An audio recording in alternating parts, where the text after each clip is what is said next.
Maverick fans, what's going on? Welcome into NBA Now from Chat Sports. With you as always, I'm your host, Jimmy Crowther, breaking down all the latest news and rumors around the Dallas Mavericks. This episode, breaking down some training camp and preseason talk for our Dallas Mavs. So let's start out with Dorian Finney-Smith. Look, DFS, he got a big contract this summer. You know, he got the extension. He's going to be back with the Mavs this next year. Came back as a free agent. And they love Dorian Finney-Smith. Rick Carlisle has repeatedly said that, hey, if we were to go back to the draft where he went undrafted, he'd be a top 15 pick, which I don't think is really crazy when you look at that 2015 NBA draft class. But the story here is that Carlisle says Dorian Finney-Smith is going to be spending some time at the center position for the Dallas Mavs, which is just super intriguing because, you know, when he came into the league, some people pegged him as a two guard. And then they were like, okay, he's not a two guard, he's more of a small forward. And then the league started to shift a little bit, and he was like, okay, he's a small forward, but he's also a power forward.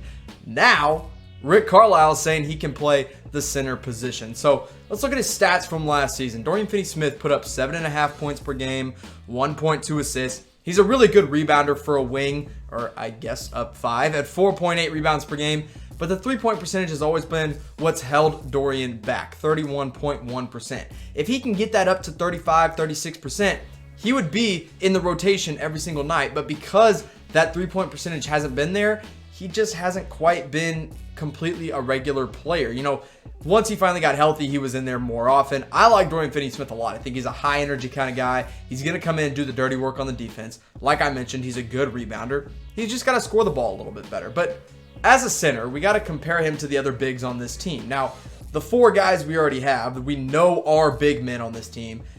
Kristaps Porzingis, Dwight Powell, Maxi, Kleber, and of course, the biggest of them all, Boban Marjanovic. Look, these guys are absolutely big. I mean, KP's 7'3", Powell's 6'11", 7 foot, Maxi Kleber's 6'10", 6'11", and Boban is, you know, as tall as the Empire State Building. He's a big dude. Dorian Finney-Smith is not a 7-footer. He's not even 6'10", 6'11". He's a wing. Yeah, he always has been. But I do see what Rick is saying here is that he has the ability, the aggressiveness, the defensive skill to play the 5.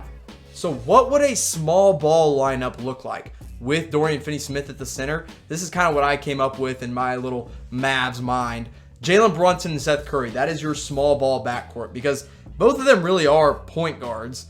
But we slide Seth Curry to the 2 and let Jalen Brunson run the point. Tim Hardaway Jr. is your 3.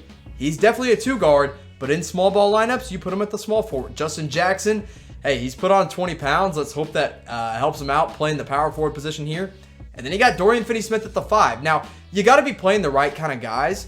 Now, this maybe means guys like Julius Randle is playing the 5. Maybe even a Harrison Barnes. I think Dorian could guard like a Marvin Bagley type guy. To name some other 5s that I think Finney-Smith would make some sense to go up against. I don't think it'll be a regular thing. I don't expect Dorian Finney-Smith to be the backup center every single night.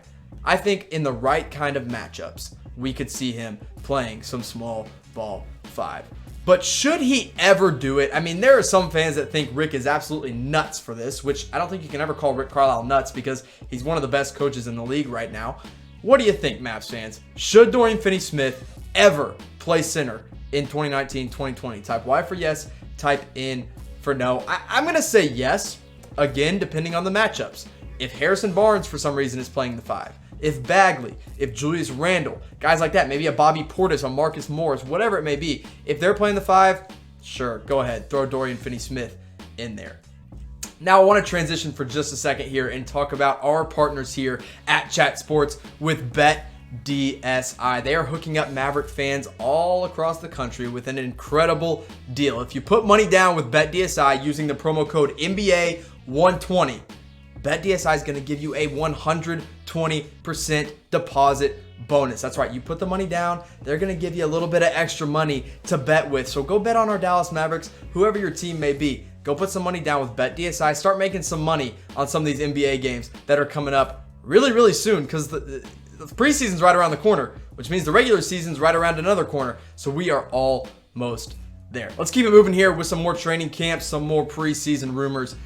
Could Tim Hardaway Jr. be the next Michael Finley for the Dallas Mavericks? That's his goal. that's what he sees himself as in a role with the Mavs this year. Now, of course, Finley did play with Dirk and Steve Nash, and that's kind of what he compared himself to, Tim Hardaway Jr., that is. Now, last year, between the Knicks and the Mavs, his numbers were good, 18 points per game. Nobody can deny that that is a good number, but he chucked it up a lot. I mean, he kind of had the freedom to just shoot whenever he was open. He's not really going to have that in this offense, but Michael Finley didn't have that either. Now, this all starts with Luka and KP as the, heir apparent to Dirk and Nash. So let's compare those four guys. Kristaps Porzingis, that is your Dirk in this situation, even though we know here in Dallas nobody will ever replace Dirk. Porzingis put up 22.7 points per game, 6.6 rebounds, and then the 1.2 assists. Of course, that's not what KP does. He's not a passer by any means. And Dirk, pretty similar numbers. These are his numbers in his time with Steve Nash, 20.4 points per game, 8.3 rebounds. That's pretty darn similar to KP. A little bit better of a rebounder, not exactly the same player, not the same athleticism by any means, and he's not as tall either. Now, Luka, he is your Steve Nash in this situation because Rick Carlisle has said it. He's the point guard this year. Luka, 21.2 points per game, 8 boards, 6 assists. Nash didn't put up the points per game or the rebounds per game that Luka did, but he was a better passer so far. We're not done with Luka's career by any means, but Nash in his time with Dirk, 14.6 points per game and 7.2 assists. So I see that comparison. Now let's compare Michael Finley and Tim Hardaway Jr. Finley, the Fin Dog. Now he's in the front office. He's coaching. He's helping out with the Dallas Mavericks. When he played with Dirk, 19.9 points per game, 5 boards, 4 assists, and 38% from 3. That is a key number because Tim Hardaway Jr., 18 points per game, 3.4 rebounds, 2.4 assists, and 34% from 3 in his last season. Now, if Tim Hardaway Jr. can get that up to 37%, absolutely, you are the Michael Finley of this team. But also, Finley wasn't shooting that many threes. He wasn't taking as many attempts as Tim Hardaway Jr. has. So that's what Hardaway's got to focus on, is drawing back his attempts, being more efficient, being smarter with the ball. I really don't think we want Tim Hardaway Jr. to average 19.9 points per game in this offense, because that means KP and Luka aren't putting up the 25 plus points per game that we think they can. Now, defensively, Finley's got the edge. And if Tim Hardaway Jr. can become the defensive dog that Michael Finley was, the Mavs are going to be looking really, really good next season. Now, next year, I think this could be the starting lineup that we see with DeLon Wright at the point, Tim Hardaway at the 2, Luka at the 3, and then KP and Dwight Powell. Now, of course, Luka is the point guard, but we're calling DeLon Wright the 1 here because he will be guarding other point guards. I've been back and forth. At first, I was all in on Justin Jackson starting. Now, after Media Day, I think Tim Hardaway Jr. could end up being the starter. I'm not really sold on anything yet. I think we will learn a lot in training camp and in the preseason for the Dallas Mavericks with, who's going to be that 5th starter. And I think an even bigger question is, who's going to be the Mavs' 3rd best player on this team next year? Is it going to be Tim Hardaway Jr.? Who is going to be the Michael Finley of this team? Because it was Finley then. There was times when it was Jason Terry, Jason Kidd back in the championship run, stuff like that. We need a 3rd best player, and there's not a real apparent one quite yet. So who do you guys think will be the 3rd best player? Let me know in the comment section below. Now let's move on to some injury updates for the Mavs heading into the preseason. And these are the 4 guys that are on the quote-unquote injury list. DeLon Wright, now he's dealing with a hamstring injury, which we didn't really know a whole lot about going into training camp, going into media day. But Carlisle did come out and say that he has not been playing in contact. He has been going through other kind of drills. He'll be okay. He's just going to miss some preseason games, and I think that's fine. If he's going to be your starting point guard, don't worry about rolling him out in preseason a whole lot. Just get a couple games under his belt. JJ Barea, he tore his Achilles last year in that game against the Timberwolves, but he's been going through contact drills, and they say he looks really, really good. Now, they will be cautious with him. Look, he's still a veteran, and you don't really need him to play preseason because he knows what to expect. You know what to expect out of Barea. So I'd be fine if he misses preseason. Just come back early on in the season. Tim Hardaway Jr., we just talked about him. Well, he had surgery on his left leg this offseason.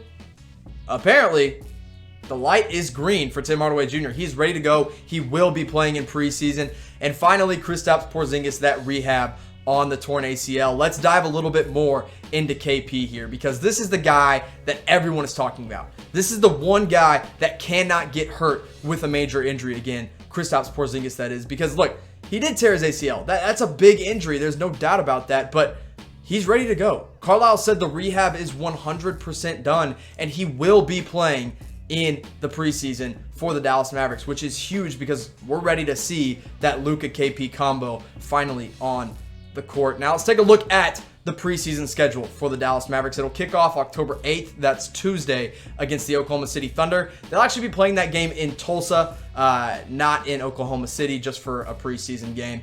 Mavs versus the Pistons will be the next night, so they'll play a back-to-back preseason game, which is super weird. I wouldn't expect to see KP on the second night of a back-to-back. That one will be in Detroit against the Pistons. And then the Mavs will come home. They'll play in Dallas against Giannis and the Milwaukee Bucks. Maybe Giannis. I doubt we see much of him in preseason. And then it's the Thunder again, but this time the Thunder will be coming to Dallas. We'll be playing in the American Airlines Center. And then finally, to close out the preseason, the fifth game will be against the new-look Los Angeles Clippers. And this game's going to be played in Vancouver. So if we got any Mavs fans up there in Canada, let me know. And let me know if you're going to Vancouver to go check that game out. So that's your preseason schedule for the Dallas Mavs. KP will be playing in most of those games. And I got to know, what's your level of concern with Porzingis' knee this year? Scale of 1 to 10. I think you got to be a little concerned about it. It's definitely something to pay attention to. I'd put my concern level at a 4 or a 5. I'm not really worried that he's going to miss games. I just have to have that thought in the back of my mind that, hey, this guy did tear his ACL. He is 7'3". We got to be cautious. So that's all I got for you with all the preseason and training camp news and rumors for the Dallas Mavericks. Thank you guys, and I'll see you next time.